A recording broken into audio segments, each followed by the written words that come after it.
¿Es posible conocer el mundo tal como es?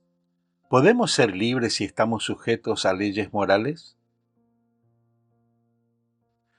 ¿Cuál es el papel de la razón en nuestras decisiones? Estas preguntas atraviesan la obra de Immanuel Kant, uno de los filósofos más influyentes de la modernidad.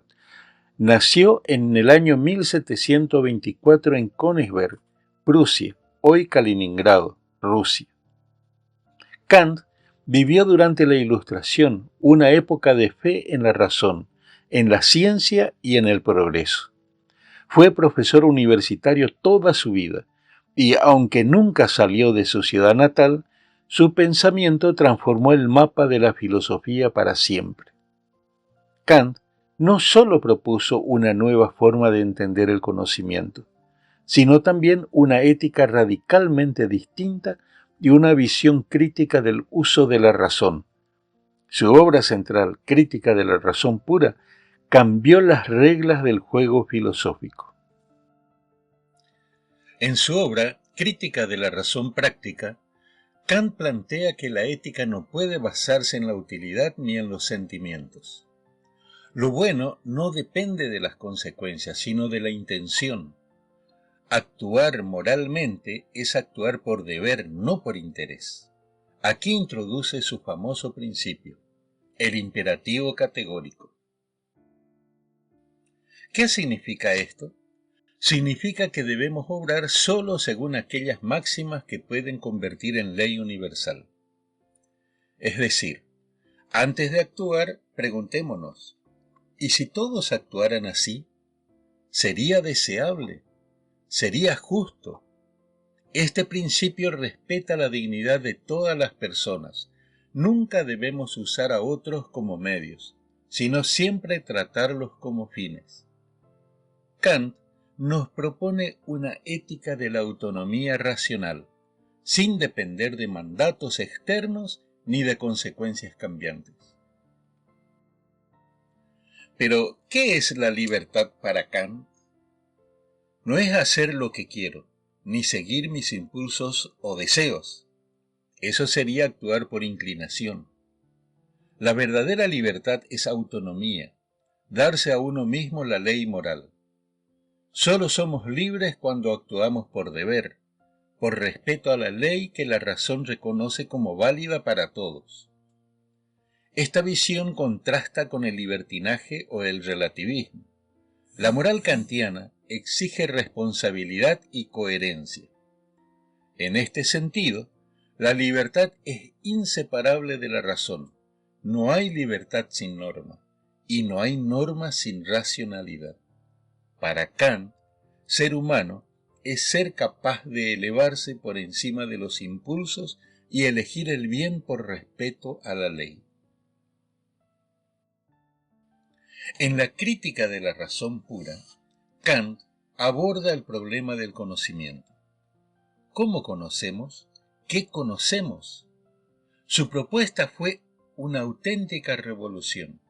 El conocimiento no se limita a copiar la realidad, sino que la organiza activamente. Nuestra mente aporta estructuras a lo que percibimos, espacio, tiempo y categorías como causalidad, sustancia, unidad. Conocemos los fenómenos, es decir, las cosas tal como se nos presentan, pero no podemos conocer los números, las cosas en sí mismas, independientemente de nuestra experiencia.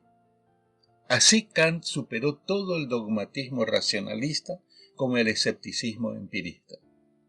El conocimiento es posible, pero está limitado por nuestras formas de sensibilidad y entendimiento.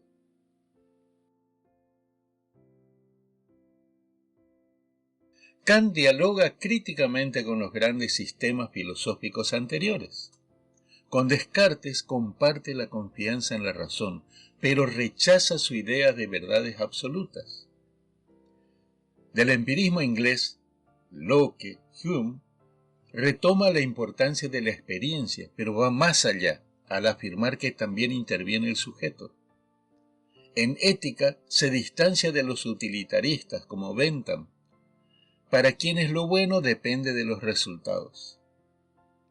Frente a Spinoza, que veía al ser humano como parte de la naturaleza, Kant reivindica la autonomía y la dignidad moral de cada persona.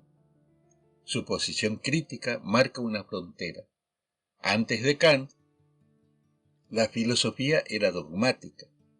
Después de Kant, toda filosofía debe pasar por el tribunal de la razón crítica. Por supuesto, Kant no está exento de críticas. Algunos señalan el excesivo formalismo de su ética. ¿Es posible actuar solo por deber, sin motivaciones personales? Otros cuestionan su dualismo entre fenómeno y númeno. ¿No estamos condenados a un conocimiento siempre parcial? Además, su sistema puede parecer rígido o desconectado de las emociones. Sin embargo, su defensa de la dignidad, la autonomía y la razón sigue siendo un pilar en debates actuales. Bioética, derechos humanos, justicia global. En tiempos de relativismo, consumismo y polarización, Kant sigue siendo un referente de rigor moral y pensamiento crítico. ¿Por qué sigue siendo relevante Kant? Porque nos enseña a pensar por nosotros mismos. Porque nos recuerda que la libertad no es capricho, sino responsabilidad. Porque nos invita a actuar con principios, incluso cuando nadie nos ve. Porque su filosofía nos busca verdades absolutas, sino condiciones para el diálogo racional.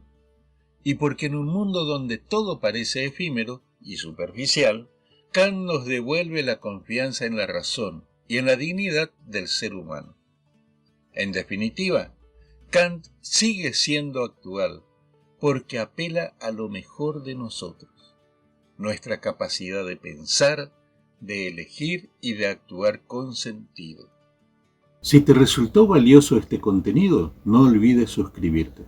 Deja tu comentario y comparte este video. ¿Qué piensas sobre Kant? ¿Qué idea te impactó más? Y si quieres, sigue explorando la filosofía paso a paso. Para ello, activa la campanita, así continúas recibiendo material. Esto recién empieza.